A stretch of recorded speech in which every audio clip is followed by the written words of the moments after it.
hiked up Verso. The trail was just under a mile to the top, and again, there was no switchbacks.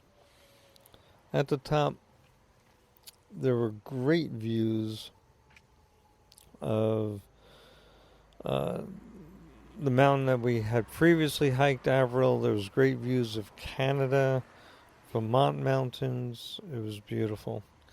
Then a lady hiker showed up, and it turned out that she had just gotten to the top of Averill as we were heading down. And then, unbeknownst to her and us, we met up there. So, I'll put a link into the show notes for Verso Mountain. Check it out.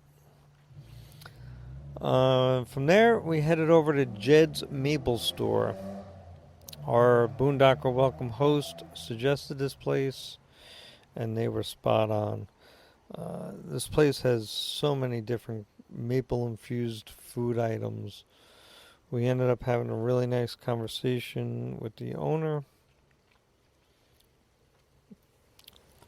and we bought a bag full of their stuff. Here's a link in the show notes to jedsmaple.com.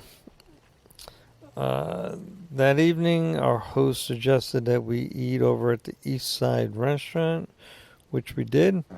The food was reasonable and really good. The only drawback was we got sushi tuna nachos, and the tuna topping was a little skimpy. But nonetheless, we would definitely go back there. They had a lot of outdoor seating right on the lake. Really nice. And I'll put a link to the restaurant in the show notes. The next day we took a ride down to Willoughby State Forest and Lake Willoughby. For many years I've been wanting to hike up Mount Pisgah, Pisgah. And today we finally did. I've been wanting to do this hike for about 15 years. So apparently there's two trails that take you to the top. The South Trail is not as scenic, but it's a lot more crowded because it's a lot easier of a trail. So of course we chose the North Trail. They didn't really have any designated parking for the trail, for the North Trail. Just parking on the shoulder, which was not an issue. We then found out that Vermont does know about switchbacks, so we're very glad for that. So it was about a little over 2 miles, 2.25 miles to the top, with a 1,200 foot elevation gain. And right near the top there's a viewpoint. It's like a 1/10 of a mile off of the main trail, and it was gorgeous. Looking over Lake Willoughby, all the scarring from the glaciers. Beautiful. But it was really cold. So we couldn't just sit and relax there. So we hiked up to the top of Pisgah, and we were out of the wind, looking south. The view wasn't as dramatic, but it was still beautiful. And that's where we had our snacks.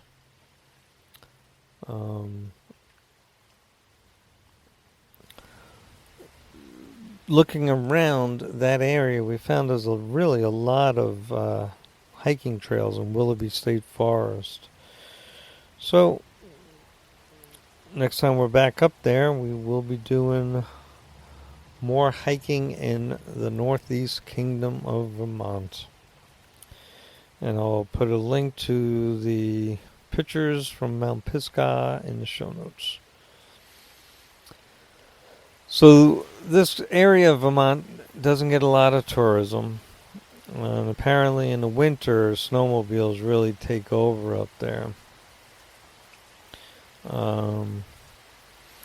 The next day we took a ride south, about 45 minutes, to visit the Cabot Cheese Factory and Ben & Jerry's Ice Cream. Ben & Jerry's was not doing tours, and Cabot was closed. So, we got a Ben & Jerry's ice cream. And we sat there in the rain and enjoyed it. So we were planning on meeting friends from our hometown here in the Hudson Valley. They have a camper and they travel with their kids. And it dawned on them that we were about an hour and a half or 2 hours away from one another. So we set it up to meet them for dinner. However, with the rain and wasn't a real lot to do in that area other than Cabot and Ben & Jerry's. So what we had planned to spend 2 or 3 hours doing took us about 15 minutes. So we were going to have 3 hours to kill before meeting them. So we were going stir crazy sitting in the car in the rain, and we knew we couldn't do it for 3 more hours. So we contacted them, and unfortunately we canceled our dinner plans, and we headed back up north to our rig. Heading up, the weather cleared out, and we ended up doing about a half-hour bike ride, and then the rain came again. But we got a couple slices of pizza for dinner, and we called it a night. The next day, we packed up, and we dumped our tanks in Newport, Vermont. The town has a free dump. We then drove south for about an hour and a half to Williston, to another Boondockers Welcome location. We met our hosts, got set up in a beautiful location, nice and level, next to a fire pit. Had a really nice conversation with them. Then we went up for a hike, 2.5 miles on a local mountain. The next day, we went to Philo Mountain and hiked to the top. The trail was like brand new, and in my opinion, it was a tad overdeveloped. There was lots of stone steps. It was really wide, like 10 foot wide, cleared of any obstacles like roots or shrubbery.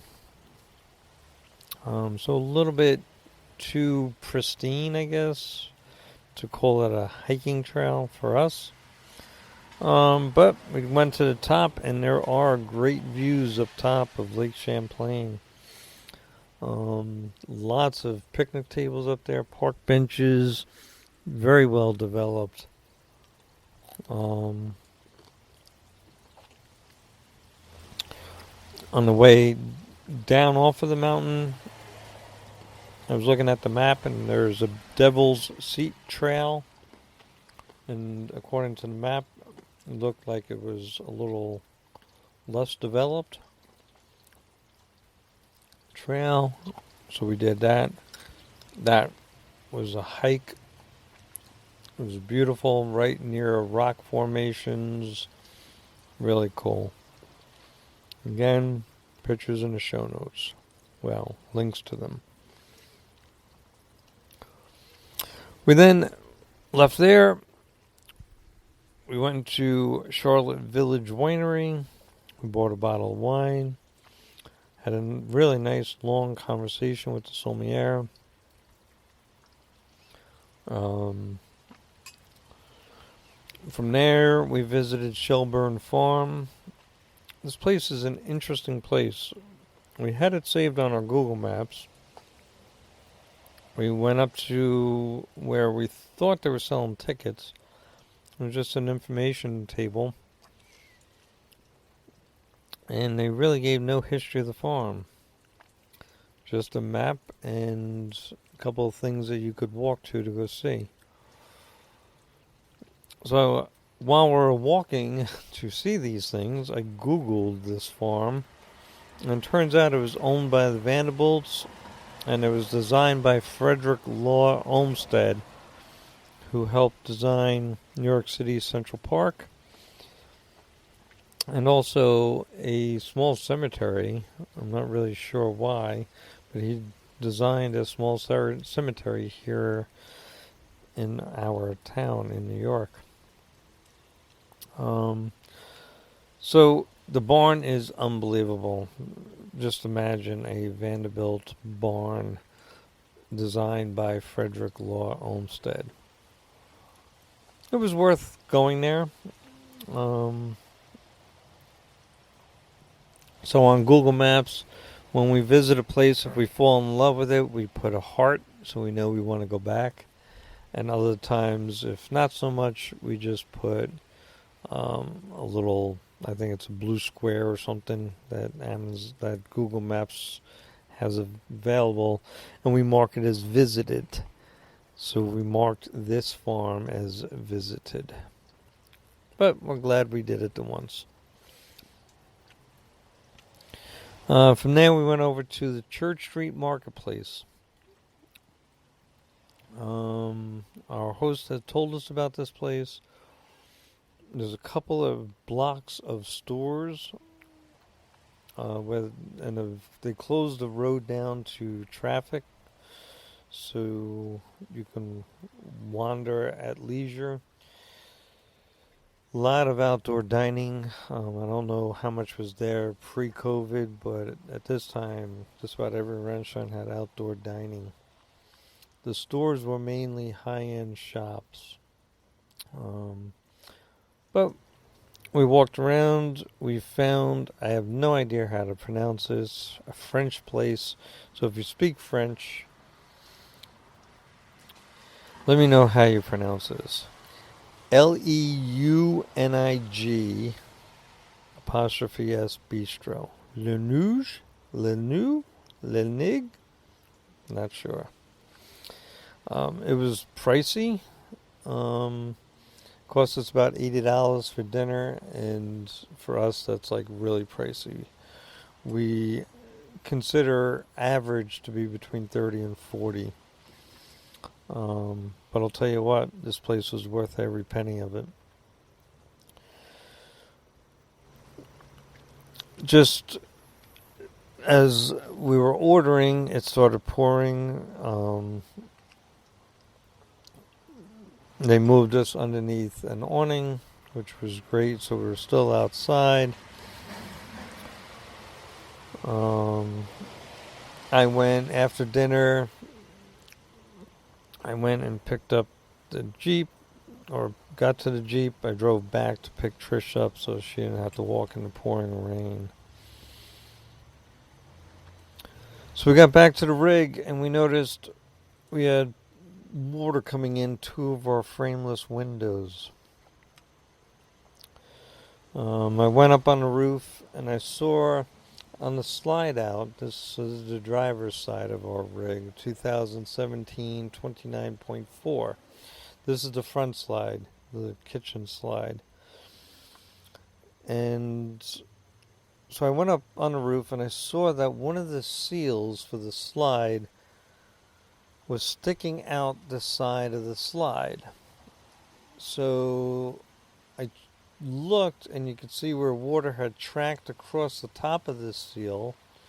It was like a D-shaped seal, maybe 3/4 of an inch wide.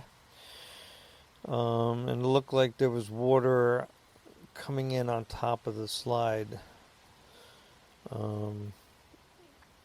So I slid it back and glued it in place so it wouldn't do that anymore.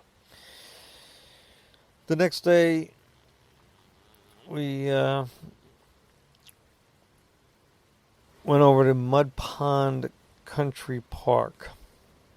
We expected to do a 2.5 mile walk looking at the map, but the map wasn't clear, and the road that we were planning on taking back to the car was not a road. It was a private property, part of the